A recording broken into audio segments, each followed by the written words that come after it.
វិតជួនជាតិធាតជួនគ្រួសារឈាមជួនរដ្ឋាយុទ្ធជនខេមរាកាពីបរិយសមរភូមិមុខស៊ូច្បាំងមិនខ្លាចព្រោះភ័យរួយប់ឬថ្ងៃបដូរឈាមស្ម័គ្រកាយដើម្បីរដ្ឋាឈាមជ័រជាខ្មែរថែជាទឹកដីស៊ូស្លាប់មានន័យគេឈ្មោះល្បីវរៈជនហានខ្លាមួយជីវិតបូជាជួនជាតិខេមរាដួងចិត្តបដិញ្ញារក្សាទឹកដីខ្មែរដ៏ចាសូមសំពះព្រះគុណសម្ដេចតេជោលោកមានគុណធ្ងន់លោករេចពុនជួនជាតិសាសនា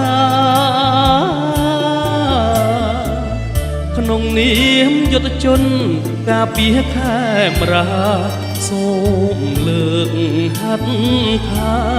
គួងសួងសច្ចាបដូរស្ម័គ្រជីវិតបងប្អូនឈាមខ្មែរយើងថែរួមគ្នាមិនថយរុញរាតបយើងពុងពីនឹងខ្មាំងអបព្រៃសមរភូមិមុខនឹងក្រោយសូមបានជោគជ័យក្រោមលំរាំងស្មី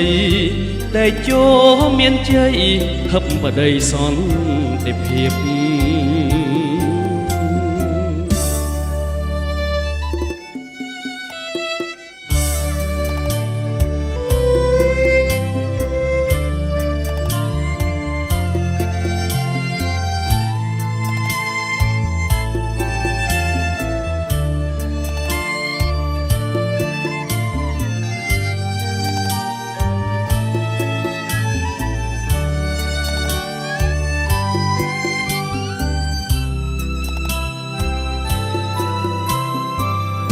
បងប្អូនឈាមខ្មែរយើងថែរួមគ្នា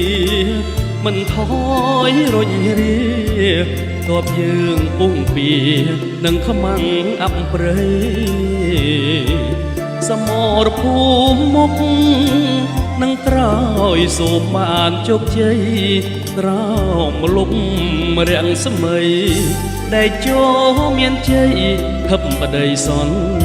តិភាព